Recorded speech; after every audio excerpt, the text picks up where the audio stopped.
Muy buenas compañeros, estamos hoy con don José María Rodríguez Olaizola, escritor, párroco, sacerdote, jesuita, sociólogo. Muy buenas. Muy buenas tardes, un gusto estar aquí. No sé si he hecho un poco resumen del perfil de este sacerdote que nos ha predicado el septenario dedicado a la Virgen de la Esperanza. Bueno, un poco sí, digo, es multitarea al final, sí. Don José María, ¿cómo valora usted la celebración del septenario dedicado a la Virgen de la Esperanza? Yo la verdad que estoy muy contento de la experiencia. Creo que, bueno, por la parte que me toca a mí, ciertamente ha sido un privilegio y una oportunidad, ¿no? El predicar, el acompañar a la hermandad estos días. La respuesta de la gente, hasta donde a mí me llega, es generosa, de acogida, y creo que de vivir un poco con hondura y con sentido estos días. En ese sentido, pues yo estoy contento. Ahora hay que ver con el tiempo pues, las huellas o el pozo que queda, ¿no? Es la segunda vez que lo tenemos aquí en esta basílica. ¿Cómo valora usted la celebración de los cultos dedicados en la hermandad? Hombre, es algo que ciertamente esta vez ya lo conocía más. La primera vez cuando estuve en el quinario del Cristo de la Sentencia justo antes de la pandemia, hombre, me llamó la atención porque está todo cuidado al milímetro, al detalle, con una prodigidad en los cultos, en los gestos, en los símbolos, que claro, bueno, para el ritmo parroquial que yo llevo, pues no es lo habitual, ¿no? Y tampoco, yo soy asturiano, en Asturias no había tampoco la tradición de todo el mundo cofrade y todo, por lo menos cuando yo era un chaval no había. Entonces, para mí resulta algo muy bello de ver, o sea, dentro de ir viendo e irse acostumbrando. Al principio también cuesta acostumbrarse, o sea, entrar es casi como aprender a bailar, de alguna manera, a ir moviéndose a un ritmo y de una manera, pero es muy bonito en ese sentido. Tras predicar el septenario, ¿entiende o se llega a comprender lo que despierta, el sentimiento que provoca el solamente mirar a la Virgen de la Esperanza? Yo creo que sí, es decir, se intuye en muchas historias, muchos procesos personales, y en el fondo es que, digo yo, claro, soy heredero de una espiritualidad, la espiritualidad ignaciana, que hace de la contemplación una forma de oración básica, ¿no? Que es verdad que en el caso de la espiritualidad ignaciana es más con la imaginación, entrando en las escenas del Evangelio, y es verdad pues, que las imágenes lo que ayudan es muchas veces a centrar esa contemplación, y entonces ya no necesitas menos imaginación y más atención, ¿no? Porque claro, es tal la expresividad, es tanto lo que cuenta, es tanto lo que se intuye, ¿no? En los gestos. Yo me imagino que los artistas que plasmaron su fe, pues muchas veces en figuras que bueno, digo que van a ser eternas, eterno es Dios, ¿verdad? Pero quiero decir que van a pasar siglos hablándonos, pues de alguna manera nació de su propia experiencia creyente, ¿no? ¿Y para usted qué ha supuesto el contemplarla a ella y hablar de tantas cosas para remover las conciencias en este tiempo de Cuaresma? Bueno, es una zambullida en el Evangelio al final. O sea, yo creo que en esto insisto mucho, ¿no? Y lo creo de verdad, y es el Evangelio siempre es nuevo, siempre. No es que ya te lo sepas, ¿no? De la misma manera, ¿no? Que contemplar a la Virgen, pues es que es nuevo, o sea, uno viene un año de una manera y otro año de otra, y un día porque la vida cambia, porque las circunstancias personales cambian, por tantas razones, ¿no? Entonces, a mí en el fondo lo que me ha ayudado es bueno, pues hacer todo este itinerario siguiendo los pasos de María, ¿no? Y tratar de ver en ella todo el equipaje y todo el camino ya recorrido, ¿no? O sea, una imagen no solo te cuenta un momento, te cuenta una historia. Totalmente, y qué historia, ¿no? En este caso. ¿Cómo valora la actividad que realiza la Hermandad de la Macarena durante todo un año? Realiza en sus diferentes vertientes. Hombre, yo hasta donde conozco, digo y voy conociendo un poco, lo que valoro es que es una doble dimensión tiene, ¿no? Por una parte una labor claramente evangelizadora. Es decir, yo creo que hoy en día pues es una puerta de entrada en la fe para mucha gente, todo el mundo de las hermandades. Ahora ahí se está escribiendo, hablando, reflexionando mucho sobre la religiosidad popular y el papel que tiene en la nueva evangelización o en la sociedad contemporánea, y yo creo que es verdad. O sea, yo conozco, es verdad que con distintos acentos, no es lo mismo Sevilla que Valladolid, donde yo viví 15 años, que otros lugares donde a lo mejor tiene menos arraigo, pero dicho eso, hay una parte que es la puerta de entrada un poco en el mundo de la fe para muchísima gente, que se acerca por motivos culturales, por motivos personales, por motivos familiares, por motivos tradicionales, y sin embargo, claro, no puedes dejar de lado todo lo que hay. Y en ese sentido, además, me parece que lo que yo voy viendo, no sé si es así o es percepción mía, no sé si es cierta o errónea, pero es que como que en los últimos tiempos las hermandades están haciendo un esfuerzo no solo por la forma, sino por el fondo, muy fuerte. O sea, quizá precisamente por haber detectado la importancia de muchas veces de llegar a gente que a lo mejor antes ya traía todo un fondo de entrada y ahora no. Bueno, entonces por una parte es eso, todo el aspecto de evangelización. Por otra, yo creo que hacen una labor social encomiable. Es decir, ahí, bueno, yo cuando voy viendo, ¿no? Pues distintos proyectos, distintas dimensiones un poco de la actividad, de los voluntariados, de la atención a gente en situaciones de vulnerabilidad. Bueno, me parece que es, de nuevo, es el evangelio aterrizado, ¿no? Y en ese sentido me parece que es pues una presencia más de la sociedad civil cada vez más necesaria. Y dentro de ese papel, ¿cómo valora el papel actual en la sociedad? Es decir, una sociedad que estamos prácticamente reiniciándose, desconectada muchas veces del mensaje del Evangelio. ¿Qué papel juega la Hermandad de la Macarena en ese proceso incluso de reenganchar? Bueno, yo creo que ahí hay ahora aquí habla el sociólogo, ¿no? Yo tengo la sensación de que es necesario recuperar las instituciones de la sociedad civil. O sea, ahora mismo hay los individuos, cada quien pues buscándose la vida, haciendo lo que puede, tratando de encontrar su lugar y tal. Y luego están unas pocas instancias de poder, llaman los partidos políticos, la Iglesia. Yo creo que hoy en día como institución pues tiene ciertamente menos peso del que ha tenido en otras épocas de la historia. Están los medios de comunicación, pero faltan todos los agentes de la sociedad civil, ¿no? Y entre ellos, por ejemplo, una hermandad como la Macarena. Pues claro, es que son muchos miles de personas, muchos miles de familias, de grupos. Pues yo creo que de alguna manera, no que tenga que convertirse en un grupo de presión ni nada parecido, pero sí que hay como el derecho muchas veces a ser parte del diálogo público, ¿no? Y eso me parece necesario. Hablamos de la nueva evangelización como hermandad. ¿Cómo podemos llevarla a cabo ese mensaje que nos pide el Papa Francisco? Mira, yo creo que el primer punto que las hermandades y que la Macarena, sin duda, con tantísima gente que mueve, tiene, es el pedir a sus propios hermanos que tomen en serio el Evangelio.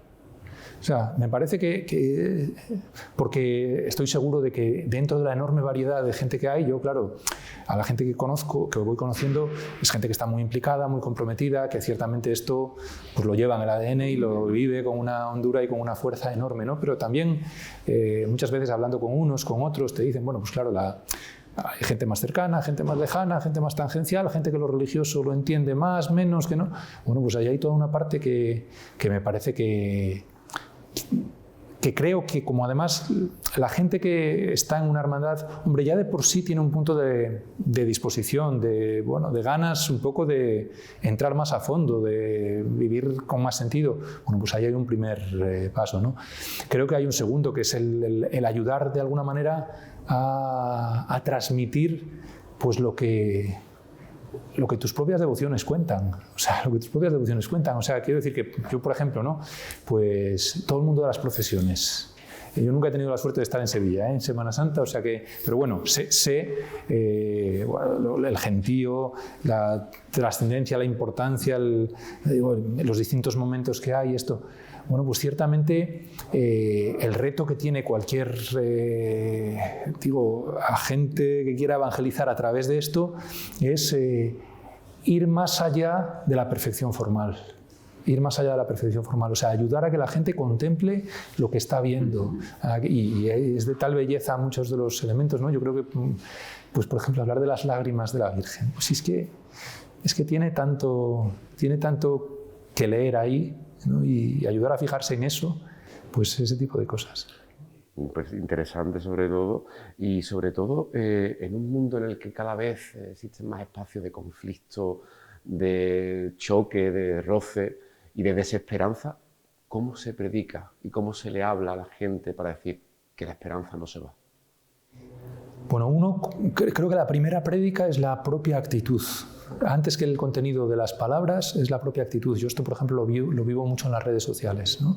Y es que hay mucha gente, desgraciadamente, hay mucha gente que de perfiles, en teoría, bueno, y probablemente en su motivación, evangelizadores, que sin embargo la actitud es tan dura, hiriente, polemizadora, que dices tú, pues es que así no hay manera. O sea, ¿qué evangelio vas a predicar desde el insulto, desde el mamporro, desde la descalificación, desde la incapacidad de entender que el otro también puede tener sus razones, desde una defensa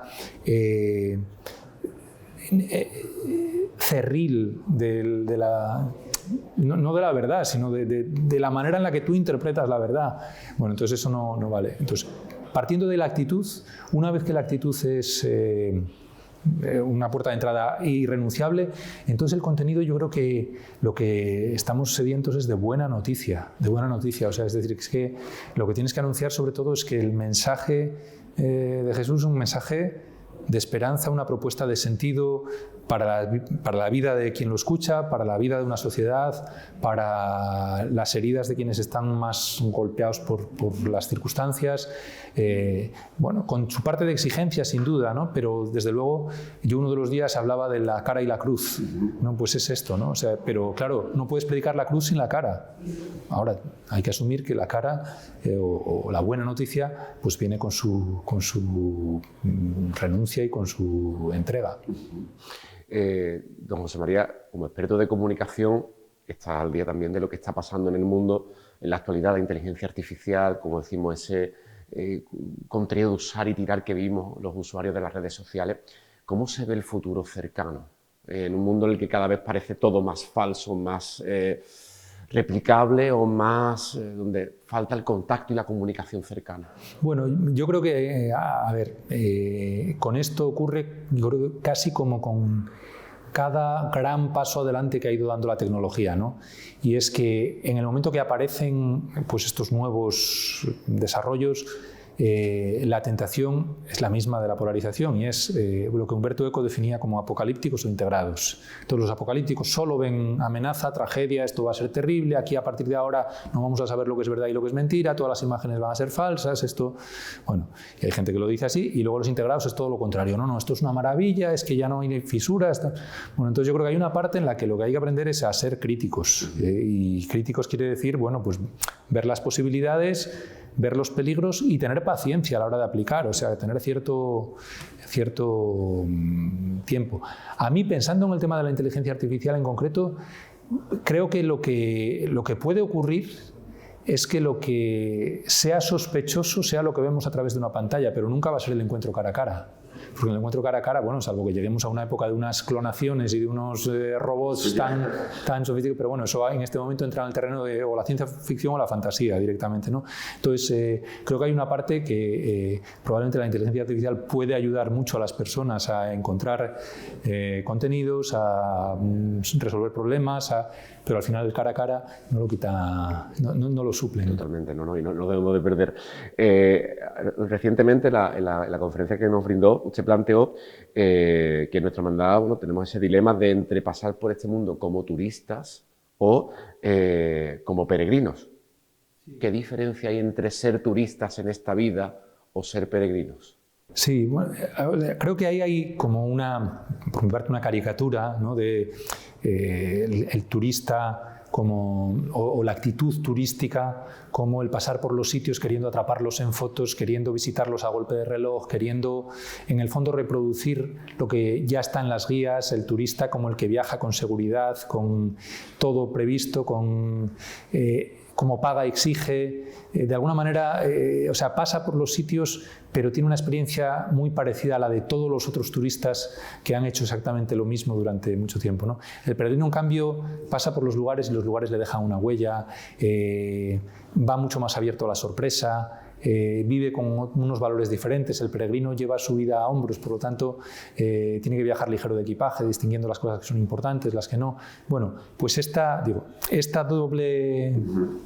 dicotomía, esta dualidad, se puede aplicar a muchos ámbitos de la vida. Es decir, no solamente a la experiencia de viajar o de caminar, sino que se puede aplicar a muchos ámbitos de la vida. Yo digo que uno puede ser turista o peregrino en el mundo de las relaciones, en el mundo de los estudios, en el mundo de la cultura, y por ejemplo aquí lo decía, y uno puede vivir, o sea, uno puede ser un hermano con la actitud de un turista, o puede ser un hermano con la actitud de un peregrino. De reflexionar lo que estamos haciendo. Sí, sí, o sea, de que de verdad te marque, te deje huella, etcétera. Ya no te cuento, por ejemplo, quien ve una procesión. O sea, hay infinidad de turistas que no la ven, en realidad la filman, pero no la ven, no la viven. O sea, y se llevan todos el mismo vídeo sin haber mirado directamente a la imagen ni dejado que te hable, ¿no? O puede ser un peregrino que de verdad tiene una experiencia personal, religiosa, profunda. Por ir terminando, ¿qué le parece estas herramientas que estamos en la Hermandad con Macarena Televisión, programas en directo, acercar a la Virgen a través de las nuevas herramientas? ¿Qué opinión le merece? Pues mira, o sea, de entrada, claro, estoy a favor de aprovechar los medios de comunicación para acercar la experiencia a la gente. Creo que como en todo, aquí ni apocalípticos ni integrados, es decir, creo que de alguna manera hay que saber muy bien para qué se quiere usar estas cosas, porque yo creo que la ventaja que tiene es que efectivamente se puede acercar a mucha gente que de otra manera no iba a poder. O sea, y es evidente, ¿no? Pues los cultos mismos, ¿no? Pues es claro, digo, si la diferencia entre la gente que puede acercarse un día y participar, ya por la misma limitación de espacio, pero también por horarios, por vida, porque estás en otros lugares, etcétera, y la gente que se puede asomar o que lo puede seguir en directo cuando lo estáis retransmitiendo, pues es evidente, ¿no? Entonces yo creo que ese tipo de cosas pues ayudan mucho. ¿Cuál sería el envés o cuál sería un poco la sombra o lo que a mí me preocuparía? Es decir, cuidado, no matemos la experiencia presencial a base de ofrecer cómodos consumos en píldoras, es decir, que al final lo que digo es no hagamos, o sea, tenemos que evitar convertir el mundo, por ejemplo, de la vivencia de las hermandades, de la vivencia religiosa, en un streaming en el cual voy picoteando de todo, pero nada me deja huella, ¿no? Consumiendo, pero no viviendo. Eso es, y entonces en una tarde así me hago un maratón en el cual voy pasando por todo lo que hay que ver en Sevilla. Y dices tú, ojo, cuidado. Entonces, somos turistas en ese sentido. Entonces, bueno, pues las dos cosas me parecen, o sea, tiene sus luces y tiene sus sombras. Supongo que también es un tema no tanto del medio, que el medio pues no deja de ser un medio, sino de educar para utilizarlo bien. Totalmente. Y ya para cerrar, ¿qué le dirían los hermanos de la Macarena en este tiempo que vamos a vivir de Semana Santa para evitar eso, ser turistas y ser más peregrinos? Yo lo que diría es que busquen el silencio. Que busquen el silencio, o sea, porque justo, o sea, yo sé que hay mucho ruido, además buscado, ¿no? O sea, hay mucha música, mucha palabra, y es parte de la belleza de estos días. Hay mucha liturgia, hay mucho, pero a veces para que la palabra eche raíz se tiene que templar en el silencio. Y yo lo que yo le diría a cualquiera es busca espacios de silencio, ya sea cuando tú vas procesionando, ya sea búscate espacios para ir a orar, no en un culto, sino cuando la iglesia esté vacía, pasa tiempo a solas con la Virgen, con el Cristo, pasa tiempo a solas, ¿no? Es lo que diría. Perfecto, pues muchísimas gracias con sus palabras y gracias por enseñarnos casi en esta entrevista que prácticamente ha sido una catequesis. Pues nada, encantado, de verdad. Muchísimas gracias por la posibilidad de compartir este rato. Muchísimas gracias.